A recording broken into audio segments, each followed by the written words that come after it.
That's why when you see Elon Musk again with the X up, when he says X, that means get rid of all those that are in contention that need to be removed in a final solution. So they're going to get rid of everybody that's contrary to them. My family was very religious right. It was given that I'd be going to Pat Robertson's university. Basically, they didn't let me choose where I wanted to go. They told me where I'd be going. We started having indoctrination programs where we're told scriptures with a slant that Robertson wanted. We are set apart from all other humanity, even other Christians. That only CBN will tell you the truth, no other denomination will. No other religious body will. That we're in competition with other religions. It's a cult. It is common knowledge that the sex ring is operating, and Robertson was part of it. I was to appear on the 700 Club as Robertson's right-hand man. What I was supposed to be really was his sex boy, just like Jerry Falwell's pool boy. So that's what I was being groomed for. They used to give you positions so you were then legitimately usable. You'd be used. I'm to be the head of the Christian coalition, the face of it. So basically, I would be misleading people with my face, my eyes, my dimples, to follow an Antichrist agenda. Because Lyons Paul, Pat Robertson, was very much a believer in Satan. And the sex ring seemed to work for that. He said he used the evangelical demographic for his base, because in his own newsletter, Pat Robertson's Perspective, he said that it is one of the dumbest demographics. He actually put it in his newsletter. That is one of the dumbest or most ignorant demographics. So he used that for his foundation. He didn't care about being a pastor. He dropped it like wet wool. Because the whole idea was he was only doing that to make money.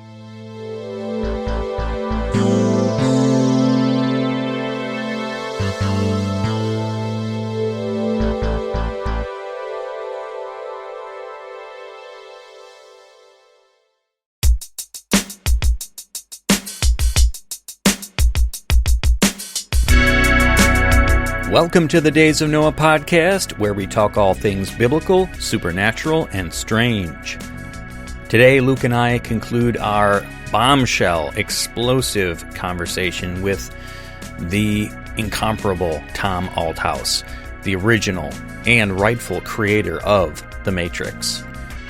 And this one, guys, this one is not suitable for kids. This one, Tom gets into quite a bit of how he was groomed to be part of a very dark cabal of pseudo-Christians. Those that pretended in the name of God to uphold the things of God, but had quite a seedy underbelly.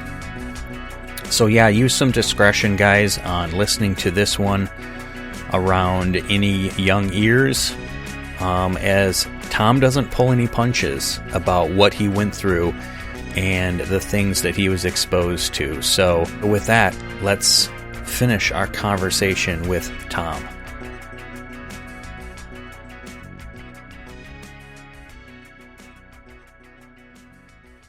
So if I could sum it up, it would be a two-pronged attack. Buy off with rewards and promises to family members, and then marginalize the target as crazy and haul them away. Yes, and use your media to slam it home. Look up the article sometime of the Wachowskis from TMZ. TMZ is owned by Warner Brothers. That launched on me worldwide. That they said that a know-nothing hack. That they didn't jack the work, and that I didn't return comments. The attorney for Warner Brothers is the attorney for TMZ that had her defendants get right on the paper and do that whole article. It's a circus. Supplying an unlicensed attorney to come to me. Now get this. With child services involved, right? It sickens me that she was not there for my child's welfare. That was staged, the interview of him. That's what pisses me off about Samantha Harrison the most. And if you hear passion right now, she committed a horrible crime and lied to us and took advantage of my son. Samantha Harrison is the social worker from the Child Services, from Bucks County Child Services. Oh, okay. Who was on these paperwork from this law firm we found, where she was trying to see if she could put me away for life. Now, here's the deal. If they have my sister standing by. My sister had my niece, Rachel, Stevenson, calling the doctors, not to help us, but to say, Julia Zarko will take Aiden. Because they had a problem, where will Aiden go? So we put my mom away too. They wanted to make the money off of her. It's insane. Yeah. So what was going on was they had it all placed. And what was going to happen was they're going to take Aiden. And I would not see Aiden. Here's what was going to happen. Was I'm in the mental facility for life. I was supposed to give my work over and allow it to happen because I would never see Aiden again. If I behaved myself, I was told, Aiden would be allowed to visit, but it wouldn't be Aiden anymore. It'd be a reprogrammed Aiden who would think I was some kind of criminal. So it wouldn't be much of a visit. Well, one of the interesting things about how they play is they will pull anybody in. And so we're talking about Samantha Harrison as working for Child Services, pretending to be on our side. There was another group called Sanctuary, and it was a group I went to see if I had protection against 302s because they kept happening. So I needed a clean bill of health. So I went to a lady who was at this place called Sanctuary, and she did 12 weeks with me of testing and everything else, right? And Caitlin Farrell was her name.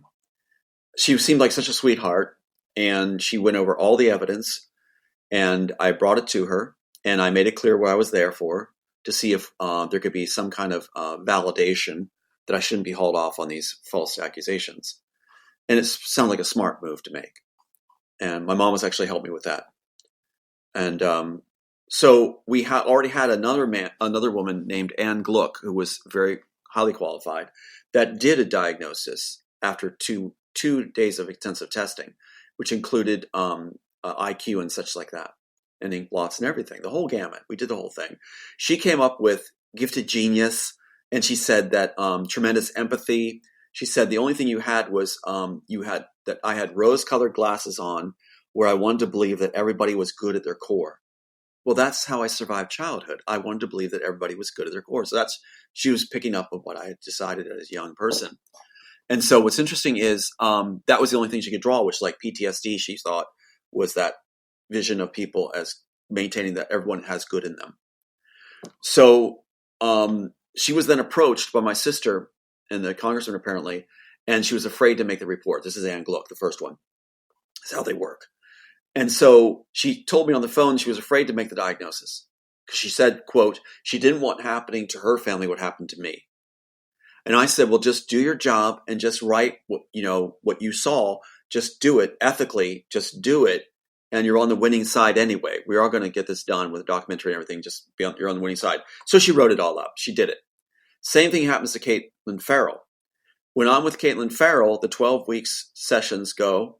She does a diagnosis of just PTSD only. She comes over to me and says, we need to do a safety plan. And a safety plan is where you write down that you value life, you love life.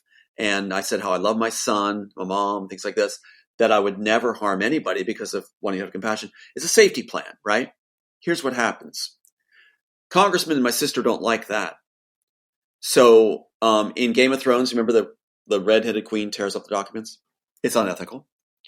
But what happens is she does that diagnosis after 12 weeks. We're good to go. She says, let's do a safety plan just to make sure. She comes over to the couch where I am, gets up on it with me with like her knees up on the couch, like very casual. And so there's sort of a contact between us. And she takes my hand and she's like, it's such an honor to meet you kind of thing. It sounds like really good, right? And so I'm like saying to her, I take her hand, shake it. And I said like, it really is an honor for me too. It's really been great working with you.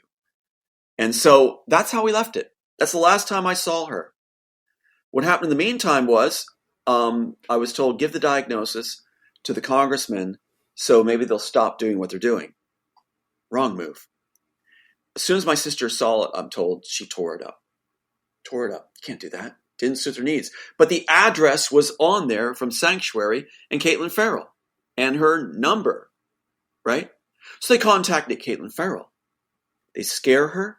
Then I never see her again. Caitlin Farrell handwrites a change on that diagnosis from 12 weeks and says, everything my sister wanted. Remember that call when my son died? She wanted what? Bipolar? She wrote that down. Right. So she writes down bipolar 1 and 2 for my sister. She writes down that I was, when we were having our session, she said, Tom, there's no way you're a paranoid schizophrenic. In fact, that's a Hollywood term. And what Robertson and Hollywood came up with, you're not. I did the diagnosis. You're not that at all. That changes to a handwritten account against her own diagnosis saying Tom is schizophrenic with paranoid tendencies. So she was compromised. Completely. But at the beginning, you believe she was genuine. She was genuine in the beginning. Okay. What it's illustrating is the power of the agencies to buy people off. Yeah, right? So it's either buy off or threaten, right? Or threat and both. Threat and reward. Okay. So what happened was suddenly I'm hauled off with the 302, and now look what's missing. The 302 goes forward with Caitlin Farrell writing this handwritten account, not a diagnosis, right? Saying that she was contacted for 30 days. Well, you have to diagnose for 30 days, but she's not diagnosing me. She's not talking to me. She's relying on Julie's calls to make a diagnosis. You can't do that. And who's she submitting this information? Like, what's the point of writing it down? Who's she giving this to? She's giving it to Child Services and the SWAT team and the police. And you were what age at this time, or what part of life? This was just like 2 years ago. Or 3 years ago, 3 years ago. It's one of the final 302 attempts, right? My sister's always spouting she's going to do it again. But get this. In the processing, when I'm hauled off by the SWAT teams, where's the diagnosis? Not included in the report. The diagnosis that says, I'm fine that Caitlin Farrell did, left out. Where's the safety plan? Left out. The very tools that were in place to protect me are left out by Caitlin Farrell. Wow. Then also what's missing is the letter I wrote her, where I was thanking her for everything she had done and that a 302 attempt was going to happen. And I'm asking her, please stand by me through this because I'll need your help. Yeah. She leaves the letter out. So the letter, diagnosis, and the safety plan are all left out. All the tools that would protect me. And she handwrites whatever my sister, it's like a shopping list. My sister wanted bipolar, so why not throw in bipolar 1 and 2? Yeah. And paranoid schizophrenic, and dangerous and crazy, and everything else. And there, I'm told by the one doctor there, when the Secret Service came in, they came in, as my sister bragged they would. They were there in the lockup. They came in, bragging in front of me. They were going to talk to the final doctor. Make sure I'm shut away for life. They meet with her in the morning. I had no sleep. The doctor comes in with, she says, a ream of allegations. First thing she out of her mouth, she says, you're not getting out of here. Right? So that's right after my niece calls, that Julie has a niece call, telling them that Julie's going to take my son. My son doesn't want to go with Julie. She's insane. So this is the most recent 302 attempt against you. One of the most recent 302 attempts. How many different times have they tried to do this to you? 6 times? In Canada, even. Unbelievable. In Canada. The first one, you were how old? The first one was done on me is, again, after Pat Robertson's organization in 1988. Okay. So it's spread out over time. Yes. And they're trying to create that I'm dangerous and crazy. That's so I can be finished off with a final solution. Right. And they can take your work. That's right. That's why when you see Elon Musk again with the X up, when he says X, well, that means get rid of all those that are in contention that need to be removed in a final solution. So they're going to get rid of everybody that's contrary to them. Well, that sounds like the Steve Quayle green, blue, red list that his military contacts supposedly said to him, that the red list is, those, think of it like a no-fly list. Nope, you're too antagonistic against the government or whatever. We're putting you on the list. On Amazon, there's the terminal list on Amazon. It was a #1 show just like a year ago. #1 show. In terminal list, which I was told I'm on a list by Robertson's group. Put away list for life. The name of the character in terminal list is Jim Reese. Neo's name, which was given to this work in 1989 to 1993, Neo's name is right here. Let me hold it up for you. It's right there on that page. Let's see. Jim Reese. Jim Reese. So terminal list has the same character name we have preceding it, which represented Neo in terminal list from Amazon. Wow. Okay, so let's as best we can, and I appreciate you, even if it's out of chronological order, giving those examples of the 302, because I wanted to unpack that and have our audience understand some of how that works and what's been done to you, and the connection to the Hitler is very fascinating too. Well, you just gave me something. I don't mean to jump all over you, but you just gave me something. I didn't explain, because you just tied me right into it, how I got out of there. It was a done deal. They had a Chinese guy, the recent one, okay, one of the most recent ones. The guy named, last name was Zhang, Z-H-A-N-G, from China. They had a Chinese guy, doctor, get on the monitor, and here's what he asked me. This is how they rubber stamp it to put you away for life. No due process, no court hearing, nothing. And he said to me, he gets on the monitor after I've been overnight, I'm waiting all this time. He appears, he's very cold, Chinese guy, saying this in broken English. He's going, "What medication are you on?" Very cold. I'm like, "I'm not taking any." "What medication are you taking?" "None."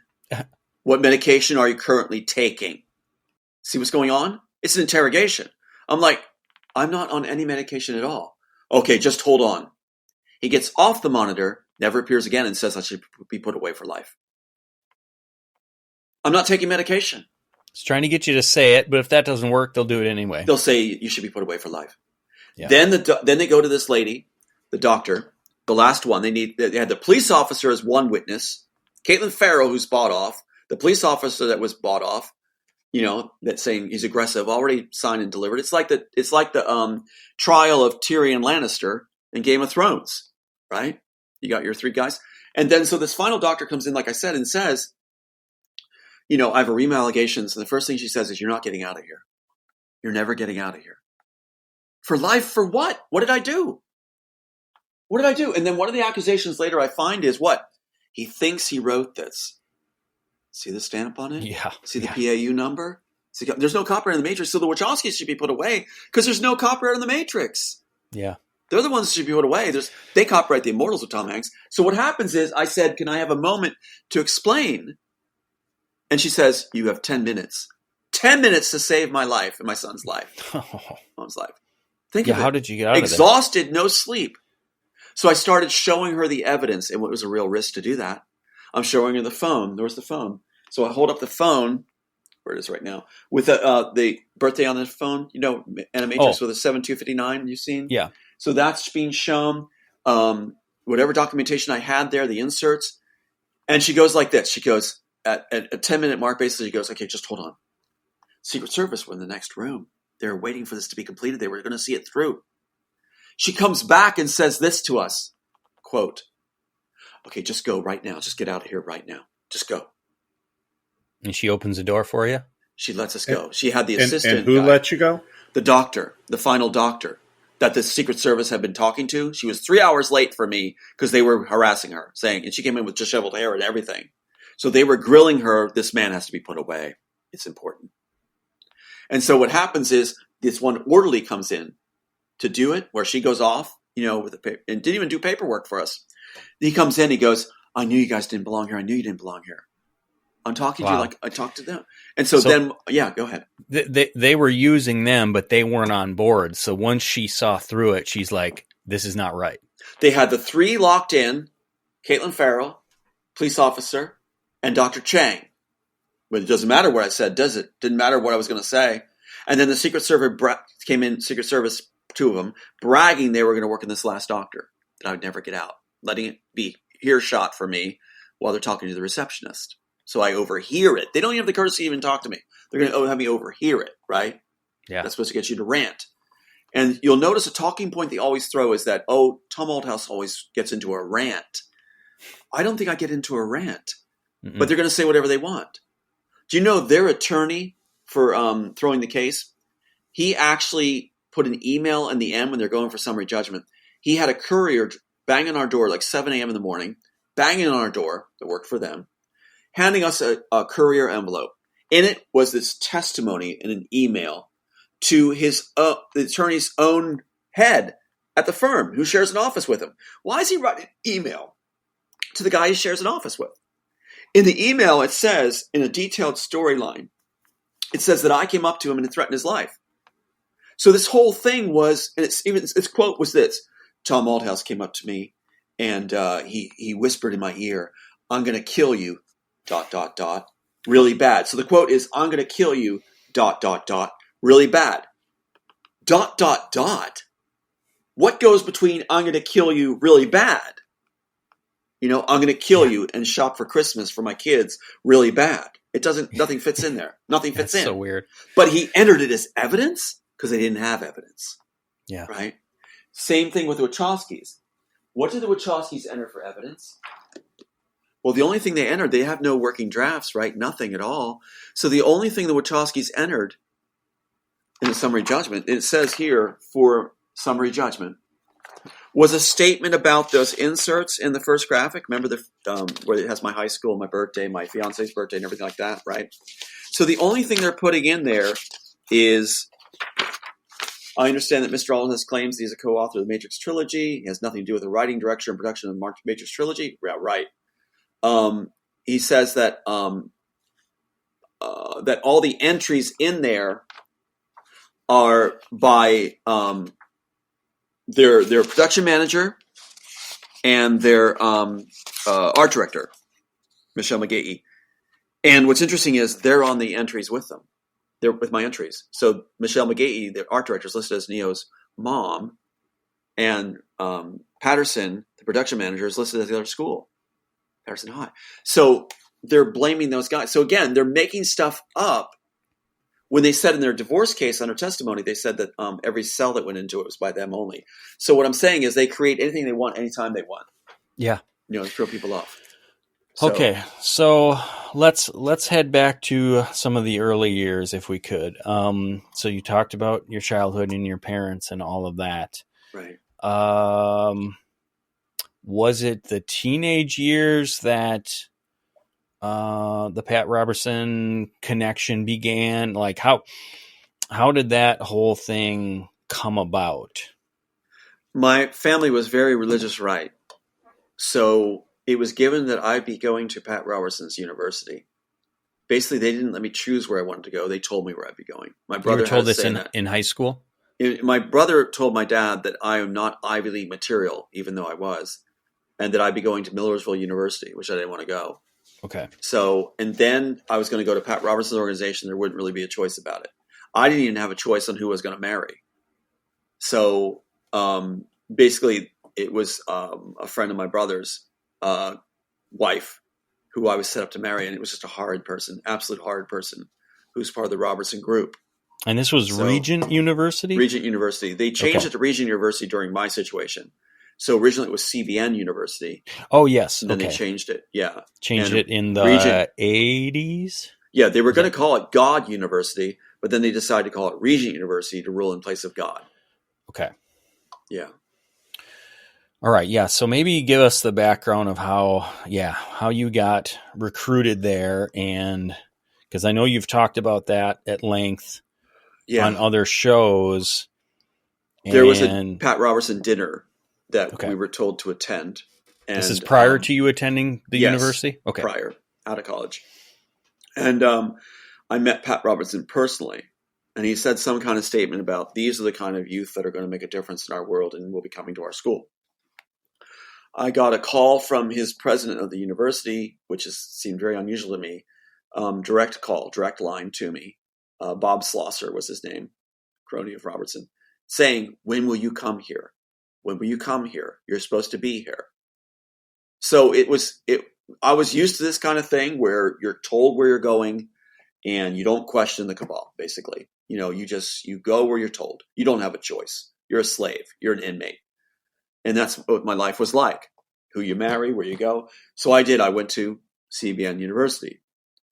And right away at the start, one of the first talks they said was Bob Schlosser came out, the very man. And he said to the whole group of students, if you're not called to be here, leave now. They want to make sure they have their guinea pigs that are going to be jumping off the cliff, the lemons. So we're all there. And it was very interesting because we started having indoctrination programs where we're told scriptures with a slant that Robertson wanted.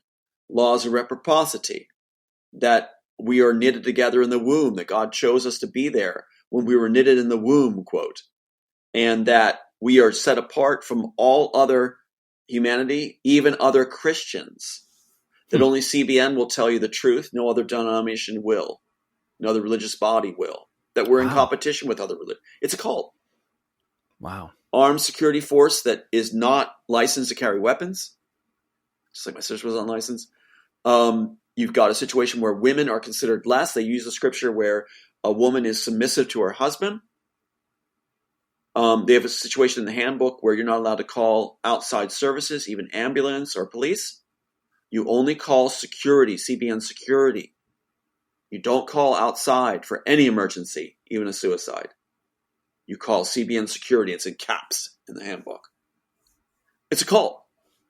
So essentially, I mean, so that reminds me of like, you know, the Roman Catholic Church, the Vatican, how all these scandals and abuse and things going on. Nope, we're handling this internally. Exactly. And where do they go when they have somebody who gets caught? As in my situation, the sex ring? Liberty University. Down they go to Liberty University. If you look at Liberty University, it's like a basket of catching all these sex predators. Look at the communication department of Liberty University. Look at their faces. Look at their bios. And you're going to see all the dregs have gone to Liberty University, the communications department, as the professors. And they're part of the sex ring. If you want a who's who of who's gay, look at that. It is common knowledge that the sex ring is operating, and Robertson was part of it. When Sova having this trip, this guy having a trip, he said it goes all the way to the top. Yeah. So we'll get there, but I don't want to skip over the chronology. And Luke, were you going to ask something or? No. Okay. All right. So yeah. So these are the kinds of things you're being told as you're what do they call that? Not an grad initiation. Student. Right. Well, yeah, you're you can call it that. Initiation. Orientation or whatever. Right. Yeah. This is the kind of stuff you're being told. The one professor told us too, he said what Robertson's organization actually does, the greatest thing it does, get this. He said the greatest thing that Robertson's organization does is it brings Christian young men together with models. Because there's model agencies all through Virginia Beach. Okay. So it allows Christians to have beautiful wives as their helpmates. This is in literature of theirs? This is what they say. They told us. Oh, let's say. Okay. Keep in mind Robertson's comment about Trump's wife. What did he say? You can see it. You just Google it. You'll find it probably. But because he made an announcement, it's on video. But what Robertson said was, you can tell Trump's successful, just look at his wife. So a beautiful wife means you're successful. So that's why a woman was being provided to me named Christine, who came to me and said, I'm to be with you. When I was being groomed to be the face of the Christian Coalition, they're not going to trust Tom Althouse picking a wife. They're going to provide a stunning model wife. You were in your 20s at this time? I was actually 30s. 30s? Mm-hmm.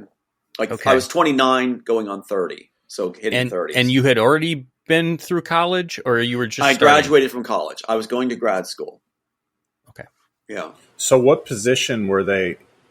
Because you say Christian Coalition was what the 700 Club, Pat Robinson, their organization was known for that, right? The network. So yes. what position were they promising you or grooming me for? Yeah, grooming you for. I was to appear on the 700 Club as Robertson's right hand man. What I was supposed to be really was his sex boy, just like Jerry Falwell's pool boy. So that's what I was being groomed for. They used to give you positions so you were then legitimately usable. You could be used. And what year? And what year about was this again? This is 1988. Okay. And so what happens is I am to appear on the 700 Club, they told me, but I'm to be the head of the Christian Coalition, the face of it, which means I'd be running for political office. Keep in mind that the guy who replaced me, Ralph Reed, took my place, was listed in Newsweek as the hand of God. So basically, I would be misleading people with my face, my eyes, my dimples, to follow an Antichrist agenda. Because Lyons Paul, Pat Robertson, was very much a believer in Satan. And the sex ring seemed to work for that. He said he used the evangelical demographic for his base, because in his own newsletter, Pat Robertson's Perspective, he said that it is one of the dumbest demographics. He actually put it in his newsletter. That is one of the dumbest or most ignorant demographics. So he used that for his foundation. He didn't care about being a pastor. He dropped it like wet wool when he was running for president.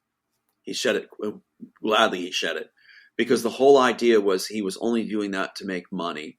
He learned from another televangelist that you make a fortune the televangelist way. He failed trying to be a jet setter in Manhattan, him and Dee Dee. So this pastor shows up with a nice car, takes him to a nice dinner. It's in the Toronto Star. They did a cover article on this now, where he's taken to dinner by this pastor with wealth and given a really fine meal at the finest place in Manhattan, the nice car, the nice clothes. He says, and Robertson's quoted as saying, "You mean you can have all this by doing that?"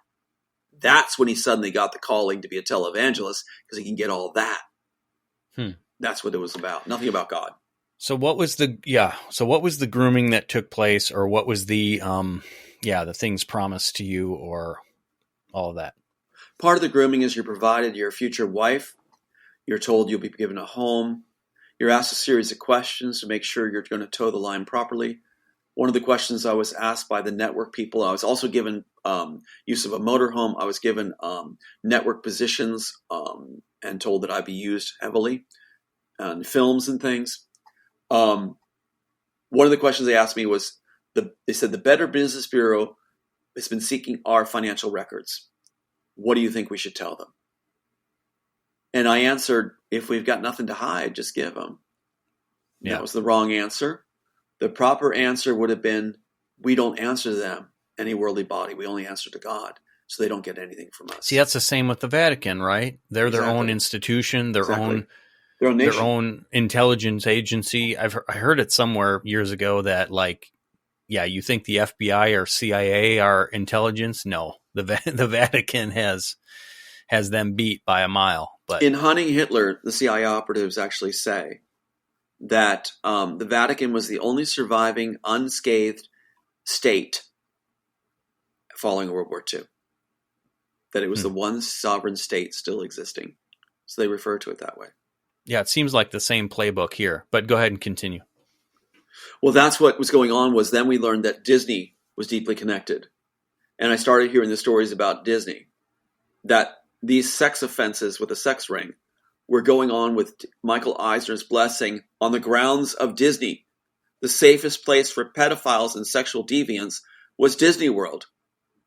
That's what's so amazing. That's why they had the sting on the lower echelon, like 100 of the lower echelon, when Bob Iger resigned after I said that he was going to meet with me, and I had it on tape, that his top guy said, Bob Iger's going to give you a call tomorrow. So I went on the air that night when I was still in Pennsylvania, saying that Bob Iger was going to talk. He was fired the next day, and they did also simultaneously a sting on the lower echelon pedophiles of Disney World. The reason they did that sting, I now understand, is because I was talking about the sexual ring going on between Disney and Pat Robertson. Okay, so they and again, decided to try to cleanse that. The time frame for these that's things? in 2020, or 2019 to 2020. Oh, interesting. Okay. So you observed this? Someone told you it? How did you? I was part of this? it, part of the sex ring. So I was taken on a motorhome trip by Harry Sova. Dr. Harry Sova is now at Fallbrook University, Liberty University, Fallbrook, and you can find him there. Now they try to cover the tracks, so if you look him up, Harry Sova, look up Harry Sova, Liberty University Communications Department. You won't find him at first with a general listing of all the faces that are gay, but you will find him if you privately look him up. So they have him set aside, hard to find, hard to search to find, just like they do the entries for the Immortals. But what's interesting is, on the trip, Sova explained to me exactly what was going on with the sex ring, that it went to the highest level, that I was being slated to be picked to be part of that sex ring by Pat Robertson himself, and then told me that at Kempsville Presbyterian Church, and this is where it gets very interesting. At Kempsville Presbyterian Church. And again, the timeline. This is 1988. 1988. Okay. All right. So in 1988, he tells me this. And he said that the pastor, David Anderson, that's why Thomas Anderson, it's a mockery of me. The name, a double name for Neo, is Thomas Anderson. My name, Thomas A. Anderson. your Scottish clan name is Anderson from the McAllister clan. Anderson, the overall. But Anderson was also the pastor that stepped forward. They'd like this. Okay. So Anderson steps forward and confesses to the congregation that he had sexual relations with the head of the graduate school at the time under Pat Robertson and Pat Robertson himself. That's what Sova told me on the trip. So what happens? We find out right here, and you can see it online right now, that that's exactly what happened. This is David Gyertson, the PR person for Pat Robertson, top PR person, brings millions in for him at the time, who stepped in when the pastor did the confession, right? The pastor confessed to the congregation. So what happens is David Gyertson takes his place. He's not divinity. He's a PR person. They're going to keep everything under wraps that the congregation was told. Man, woman, and child. Any age. So all these sessions are being held to tell the congregation never to leak it out what they were told by David Anderson, as if David Anderson was a deviant for bringing it forward and telling his congregation. David Anderson wanted to confess to his congregation. Now listen to the language here, and let me make sure you see this. On the bottom it says right here, David Gyertson. See David Gyertson? David, yes, okay. And it says confidential in the center. Yep. It's posted online. It's all, you can look it up right now. David Gyertson resume, you'll find this still. So let's read the entry for Kempsville Presbyterian Church. Robertson's top public relations officer is going to act as the pastor to cover up what was leaked and told to his congregation. It says this: from June 1985 to May 1986, that's basically a whole year. All right? Kempsville Presbyterian Church, Virginia Beach, Virginia. No one's supposed to know this. Interim senior minister served as the interim senior minister for a 2,000-member PCUSA congregation while they searched for a new pastor. Supervised a staff of about 20 full-time employees and ministers, managed a budget of about $1.5 million. Do you think it'd be hard to get a replacement for that church with that size of a budget and that many members? Don't you think people would be jumping for that position? Mm. Okay. Stabilized the congregation. This is Gyerson's own words. Stabilized the congregation after the loss of the previous pastor due to a moral failure. What a pretty way to say the man confessed to being part of a sex ring with my boss. Yeah. Right? So, sounds nice, doesn't it? Provided direction for the development of a new strategic plan. Just what the agencies do, too, to cover it up. And assisted with the transition to a new senior minister. That new minister better be on board to cover it up and keep it covered up. And who did they get? Some dude. Yeah, who knows? Left when, in italics on the bottom, left when new senior minister was identified and installed. That's not the usual language. Identified and installed. It's like the agencies wrote this. Well, it sounds very Catholic, if I can say, Very much so. Installed a new cardinal at this region, But as far as charismatic churches, that's not how they operate. Yeah. They'd say it's the Lord led. But here it is right there. His own public relations officer heading that church. I was privy to one of those meetings being set up. We were at a camp as part of the drama tour. Get the visual. On the drama tour, we're working with the kids. We're supposed to sit down with them in groups, helping them up with a mini play. Well, that's basically logistically impossible. But I was trying to actually do it, as I was asked to by the drama leader, Darlene Graves, who's actually a friend of Dr. Sova. So in come these guys in suits. They bust in the doors, booming in. They go, everybody out now, everybody out. They're yelling at us, get out now. I was like, what's going on? They said, it's time for their session. Kids, adults, everybody. It was time for their indoctrination programming time. So we're all ordered out in the middle of the program we're doing with them and had to leave. On the bus, on the way back to CBN University after this camp thing, a 12-year-old girl sat next to me and told me what was going on. She had been in my group to do the play with. And when she had said, when the suits came in, she says, please don't leave us. Don't go. Please stay with us. I asked if I could. Wasn't allowed. Wasn't allowed. On the bus, she told me what was going on. That they have to have these sessions, like almost daily or bi-daily. So it's like they have to have these all the time to make sure no one talks about it. It would be a sin. It would be evil if the evil world knew that Pat Robertson was named by this pastor. The sessions this is at the church, or this is was at the university? Camp. This is at the camp. We were at a camp. We were doing our drama team, working with the kids at this camp, like summer camp. But who's running these meetings, and who are they talking to? These are students David of the university? Guyerson and his thugs. No, David Guyerson and his thugs were holding the meetings. And talking to whom? The congregation that was present. The congregation of the this whole church. congregation. Okay. So this is continued damage control. Yeah, it looked like a scene from Nazi Germany. They bust in the suits. Okay. They tell everybody to leave right away, like swing kids. Get out now. Achtung, Achtung, schnell. Mm-hmm. Then what they do is they slam the door shut and they have their meeting. Okay. And is the suits people from almost they're like Robertson Geyerson's team. What it says here.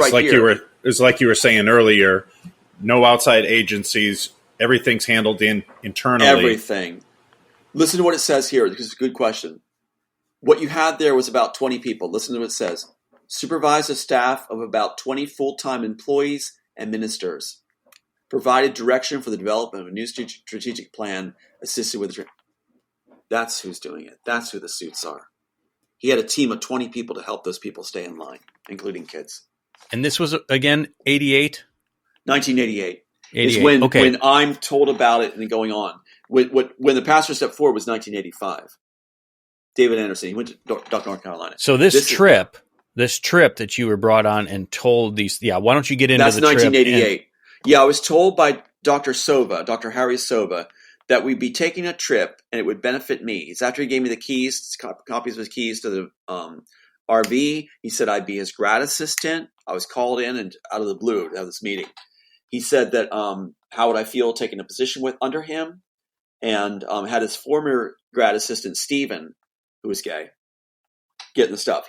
Remember on the trip. Here, I'll clarify. Silva thought I was gay at this point. He thought I was. He said that you were in drama. You had the beard. I thought you were gay. So when he's recruiting me, he thinks I'm gay, like Stephen, right? The one that's leaving. So he's going to give me the keys to his motorhome, which I now understand was he thought I was gay. Therefore, we could have that time anytime together. Right. In the motorhome. That's his go-to place, just like the Honey Pot White have the office.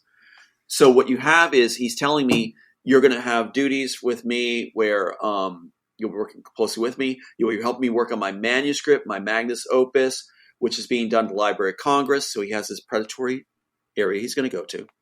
He said, we're going to take this trip with a number of professors, so you'll get to mix with them. Don't bring any money or anything. I'll take care of everything for a week-long trip. When the time for the trip comes, he shows up. Sans any professors, just him. He says they can't make it, right? Just think how predatory mind works. Then he's saying, he says for some reason to my wife and I, he goes, I was just at Silver Beach the other day.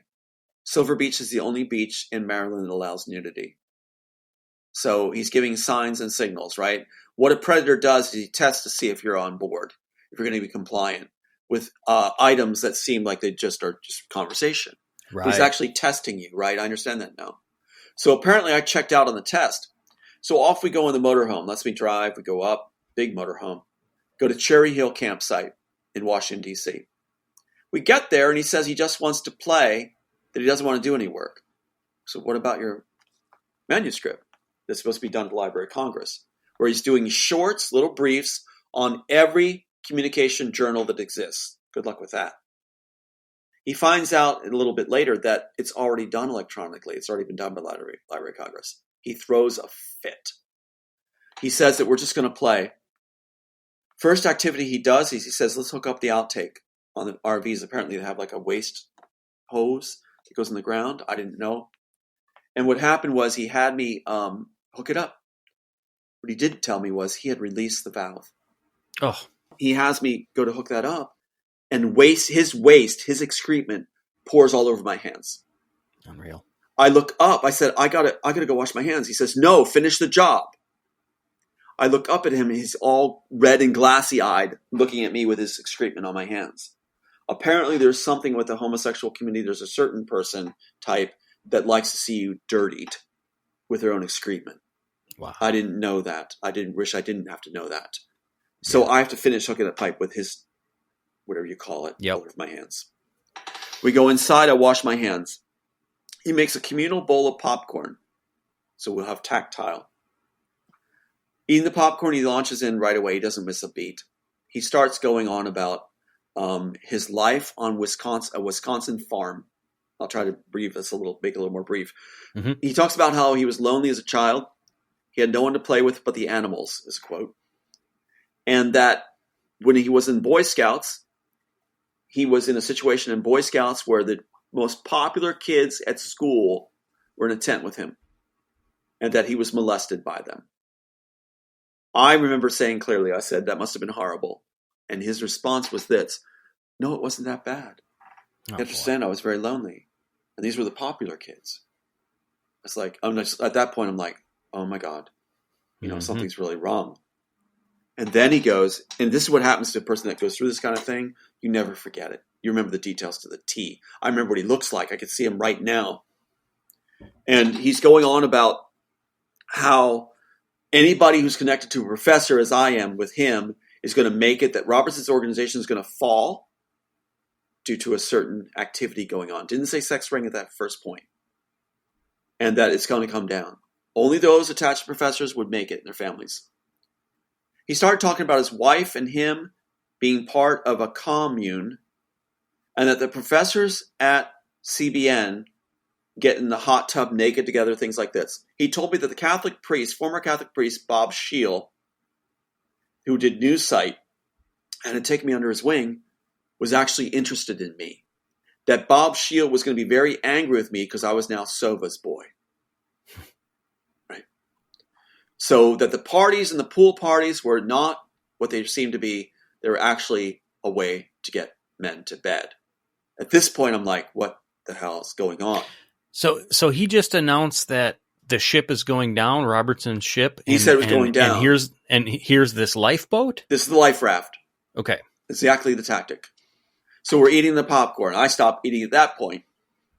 He started to say about Kempsville Presbyterian Church. Because I guess I was giving the response he wanted. So he's trying to hammer it home. He said how the pastor, David Anderson, like we said, came forward and confessed to the entire congregation that he had been having sex with Pat Robertson. And I'm like, at that point, I'm like, what the hell? Right. Then he started this. He goes, I'm so lonely. I am so lonely. I remember saying this. I actually said this, and this is not my way, but it hits me right now. You'll say anything to get away from a predator in this situation. Yeah. I had no money. I was in his motorhome. I was trapped. And that's why I have PTSD. Yeah. That's why he gave the present. So I said, I'll buy you a Playboy or something. I'll go out and, that's what I said. Yeah, yeah. He said, no, we're going to get some beers. I just want to play. I'm so lonely. Then he starts to threaten that I may not have the job. I may not be qualified. He said that he thought I was gay because of the beard and being in drama. He said 1 out of every 4 men are. He said, how do I know I'm not? Yeah, that stat's not even close either. I'm so pissed. Still I'm pissed. Oh my gosh. So pissed. So if you had gone along, if you had gone along, then you would have been the face of the coalition, and I would have been given all this stuff. Right. Okay. This thing that Sova does short circuits that, because now I'm not an attractive candidate anymore. He had the audacity to tell me that Robertson wanted me to be his. So what he said too was, I said this, like you say, anything you can. Clear as a bell, I said, because he got up. He was angry. He got up and he goes to I could see, like you think it visually. You see it visually. He goes to the front of the camper door off to the right, from my perspective at the table. And he stands there with his back to me, right? With his arms folded. And I said, if there's any problem I have, my problem's women. It's not a problem. You're saying anything you can. And he goes like this. He turns around and looks at me like, I remember it so clear. He goes, aren't you macho? The organization is sick. They're monsters. They're bastards. They are preying on young, and anybody at CBN, they know what's going on. But they don't do anything because they want the success. It's not about Christ at all. It's an organization that's just sick. Who is this connected to politically, governments? Disney, you know what I mean? Agencies. FBI gave me the card when I was being groomed by Robertson to be the face of Christian Coalition. That's when they gave me the job with the FBI and the card. It says, please extend every courtesy. Disney, where did Sova go after this happened? And where was this predatory thing that was a repeat offender? Was at Disney World on a D.D. Henderson. At Disney World. So what happened was after I was outed and everything taken away from me, at the president's meeting they called it, the Sova and his friends, including the head of the drama group, were given a free trip to Disney World in Sova's motorhome, courtesy of Michael Eisner. They went down there to celebrate. ABC, as you saw in the stuff you wrote me, ABC is owned by Disney. ABC is what the Family Channel work with at Robertson's organization. They are one together. Disney is where Ned and Judy Nankovich, the two professors that called me and said, Tom, listen, give us your work. Give us your screenplay. We just got top positions at Disney and Universal's story departments. That's Ned and Judy Nankovich that works for Pat Robertson. How did they get positions at Disney World? Right? Because Pat Robertson made the deal with Eisner to do that because they got to keep their sex rings functioning and not disclosed. And I've heard a lot of things about Disney and children getting taken into dark places in the parks and abuse happening there, trafficking happening there, connected to... Yeah. And connected to our Congress, Mansions. the U.S. Congress. The U.S. Congress. So the pedophiles are trying to get world domination using Hitler. Do you think Disney is part of...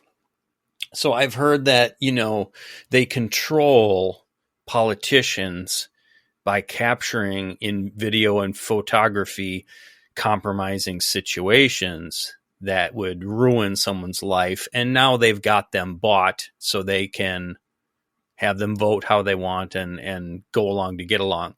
Is Disney part of that? Do these things? Absolutely. Okay. What you have is Brian Fitzpatrick, the one that gives my sister all the rewards, right? Doing that Florida Congress or their picture up after the 302 attempt, last one of them failed. Brian Fitzpatrick's gay. You can see it. He's not married, and he gets angry if anybody asks him about when you're going to get married. The women will ask him at the garden club. He's gay. My sister brags about him being gay. So he's part of the Robertson sex ring with Disney. So our U.S. Congress is involved. He was the man sent to destabilize Ukraine and get rid of Viktor Shokin, which Biden's blamed with. But it was the FBI that sent Fitzpatrick over there in 2014 to destroy his reputation and get rid of Viktor Shokin so the Pentagon can make it a puppet state. So what you have in Ukraine is not only biological experiments going on, but also a sex traffic ring and child trafficking and prostitution. You've got a sex ring brought in courtesy of the FBI and Congress and the Pentagon. That's how bad this is. And so what's going on is this all whispers it through art. Who's the main character in here? We need to take a whole episode and unpack that, what you're talking about sometime with Ukraine and Biden. Let's do it. Let's show them. I'll show you the evidence. I've heard some awful things about those connections. Yeah. Jim Reese, right? The main character's name, Jim Reese, right in here. Okay. He works in this original screenplay, Neo, if you will, works for the head of a lower echelon department of the CIA. Because the CIA is bad. The Smith character is an upper department head of the CIA. The CIA becomes central. So the Agent Smith in the original work is part of the evil CIA that becomes the one world governing policing force. Get it? So that's why they wanted to launder that out too. How dare someone, when the agencies monitor and control content for national security, they say, put in that Smith is the evil agent for the CIA. Well, I heard an excellent quote on the CIA and the FBI from this was retired military Major Jeffrey Prather, and he was on Sean's program, the SGT Report, which I highly recommend if anybody listening has not checked out Sean. He's not on YouTube anymore because YouTube being what it is, but check out the SGT Report. But Jeffrey Prather, the military guy, said the CIA doesn't collect intelligence; they collect people. Yes. And the FBI doesn't solve crime; they manage crime. That's exactly right. That is 100% correct. It was the FBI that went down to the Cuban embassies, the American and Canadian embassies, and did the investigation, they claim. They said that the Indian cricket, the sound where the people had to go to the hospital where they're hearing that noise in their head that I hear. What happens is they claimed that there could be a sonic attack, but was blaming Cuba, leaving it open that it was Cuba's fault.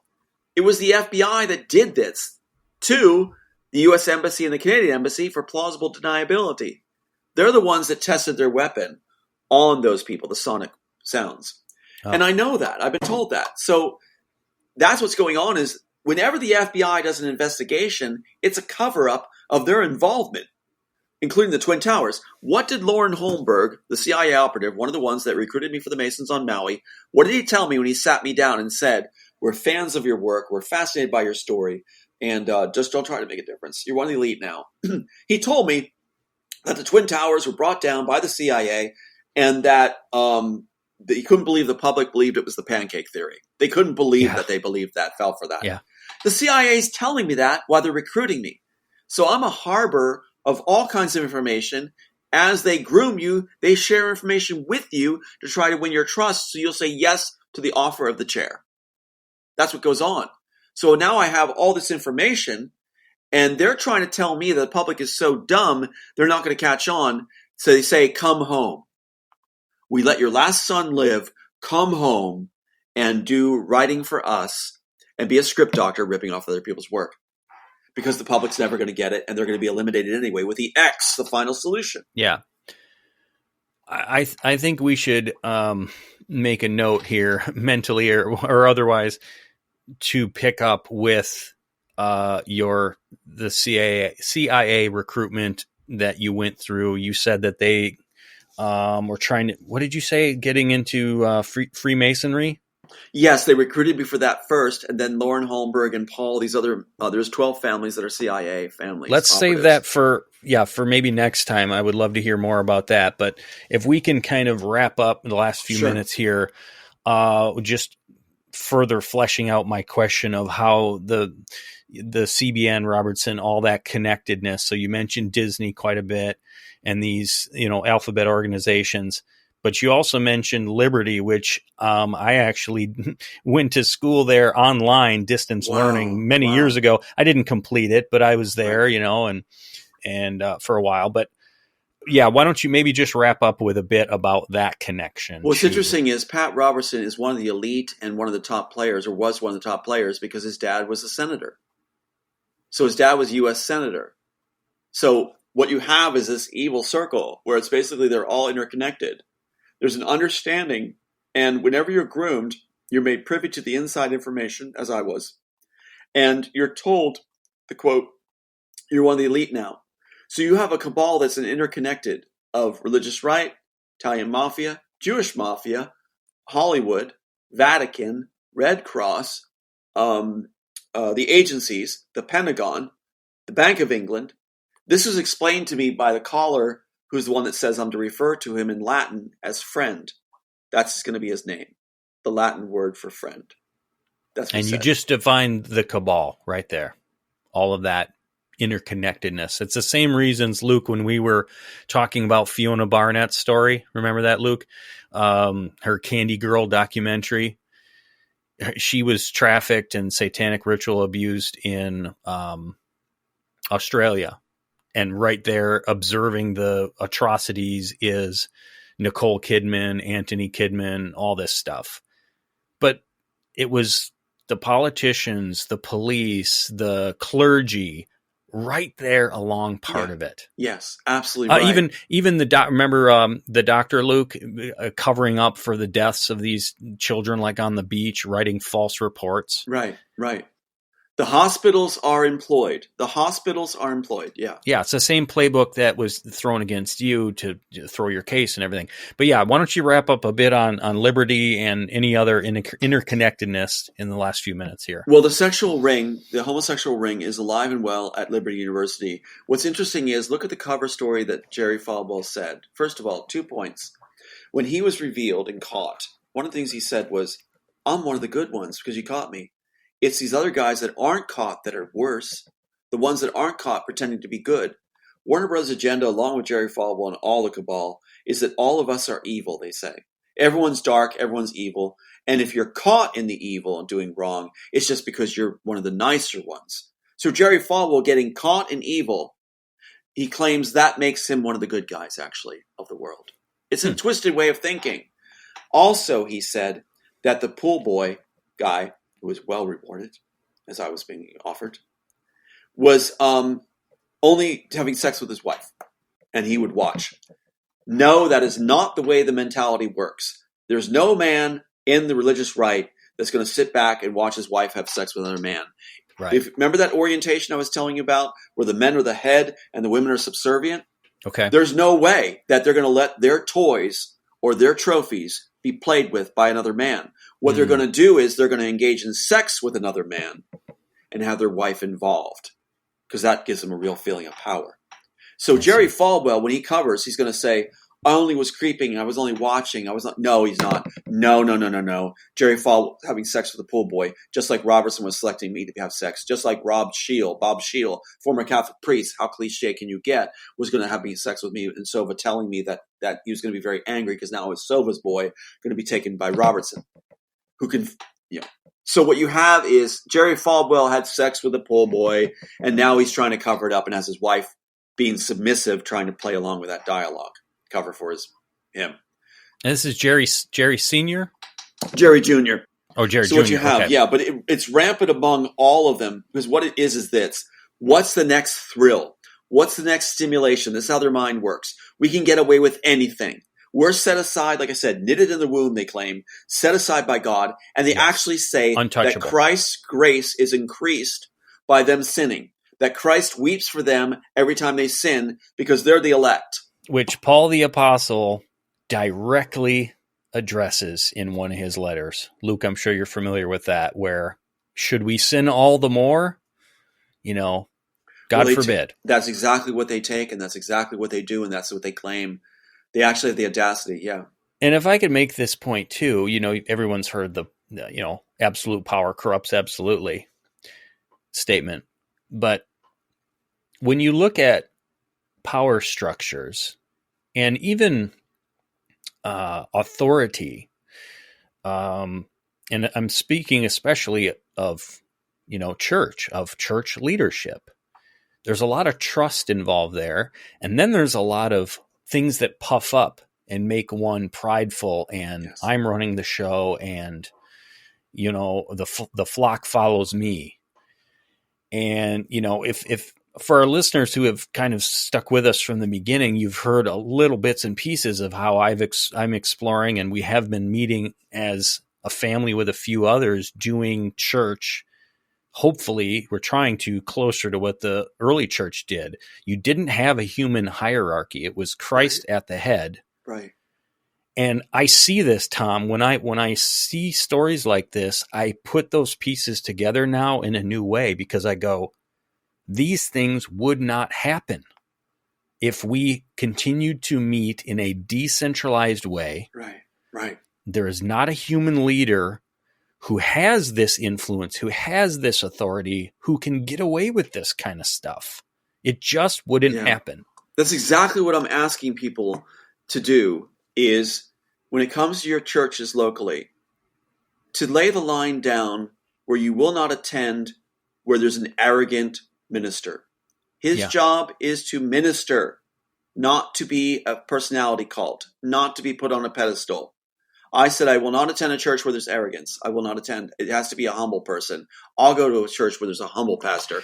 I'll go there. It kills the pastor too, because, they burn out. I mean, you look at the stats of like the psychological damage of trying to carry that load, one man trying to do that. It is so hard on a person that, I mean, it's great if you've got training, you've got biblical knowledge, and you're helping people, you're teaching people. That's great. Do that. But the role that a pastor has these days with that much responsibility is just, I mean, they're told a lot of times, don't don't be open and honest to your congregation. If you got problems, keep it to yourself. It's an awful. God never intended that position the way it is today. Another rule, I think, too, also is you got this stereotype of youth leaders. Often, a lot of the people, like my brother Jack, who works with Disney, as we said, is a youth leader. How stereotypical, and is a pedophile, and has pictures of the youth going to Costa Rica with the preteens underwater in their bikinis. I remember you saying that. Yes. He put it on he posted it. They let him get away with this kind of stuff. Yes. And so what we need too is no pastor should ever meet with a woman in his private chambers without someone present. You don't do it. And all these pastors have these, I'm sorry about being passionate, but these pastors always get together with these stories about how they got hit on by a female parishioner. There's this one guy that I knew in Altoona, Pennsylvania, named Bob. And he claimed to be so pious. In fact, he said that someday God's going to bring me down and humble me. He was jealous that I was drawing attention or something. He said that if rape was legal, he'd rape every woman he could find. And that's what he was saying to me. And what did Brad Carr say, the guy who was part of Robertson's group? The guy that was actually approached by Sova on his communications test for his graduate degree, master's. He was asked this question: how would you treat a homosexual in your company? Because Sova wanted to work with him. He pointed out later that after the trip, Brad Carr came to me and said, everything that a man does is for sex only, is for sex. I looked at him and I'm thinking, what about your daughter? What about the church? So you're saying that everything isn't for Christ or for the church at all. It's to have sex? That's Pat Robertson's organization. That's Jerry Falwell's organization. I'm sorry to break it to y'all. No, that's how they operate. We need to start demolishing some of these human institutions that we lift up, and we put so much trust in them. I've said this often. The late great business philosopher Jim Rohn said, "Be a disciple of no one except the Lord's." Yes. And even your favorite preacher, pastor, author, whatever, they might be great people. And that we're not trying to paint the picture here. Let me be clear that every church and every organization is full of the things you're talking about. We're not saying that. But we need to not hold everyone up in such high esteem that we feel like they can do no wrong and swallow everything. Every word that they write is, on par with Scripture, like it's papal authority, Catholic Church. Right. And so if I could just make this point too, to hopefully sum up a little bit, I think it's important to recognize that a lot of people will make this claim that when you have a denomination, you have a hierarchy of leadership in your church or their denomination and their head, that this protects the flock, and it's an oversight and it's protection. And what ends up happening is quite the opposite. It entrenches bad doctrine, and it allows for the type of, like you said, Tom, the insulation of damage control. Yes. For things to not see the light of day. That's right.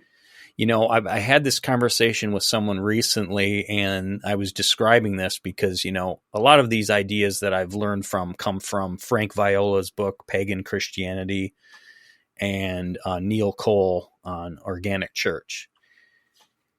And one of the questions I got was, well, how do you keep people from going astray and going off the deep end? And I said, well, if I'm sitting in my living room with a half dozen or a dozen other people, and we are the body of Christ meeting together like the early church, and no leadership, we're all equal, okay? And one of us says, hey, I was reading this verse the other day, and I think it says I'm God. And the rest of us go, I didn't get that from that verse. Mm-hmm. You've stopped a cult right there. I'm paraphrasing Frank Viola. Right. The only way that these abuses and cults and things happen is when you entrench them in a centralized power. You cannot have these things propagate when it's decentralized and Christ is the functional head. Well, I'll have to say, that obviously the enemy, he counterfeits, right? Right. We know that. Right. And the Bible talks about an apostle, a prophet, an evangelist, a pastor, a teacher. So those are positions. They're equals because they're part of the body of Christ, not above, right, shoulder side by side, right. But yet they have been given a position of authority, an anointing, a gifting that is a benefit to the body. Right. And what the enemy has done is he's taken those positions and corrupted it and turned it into cult leaders. That's right. Yeah. That's right. Yeah. Think of the letter that I got. The letter I got from Robertson's group with the president's meeting when they had me come in and they wanted me to share everything that happened on the trip, right? But the pencil didn't move when I talked about the sexual approachments. It only moved when I talked about what Sova said about Robertson himself and his organization. That's the only time they took the notes. They said I could keep my jobs, education, everything, and thanked me. People were waiting in the next room to sign that letter and write carefully crafted, said the one guy, carefully crafted, Eugene Elser says, to have me expelled immediately and force it.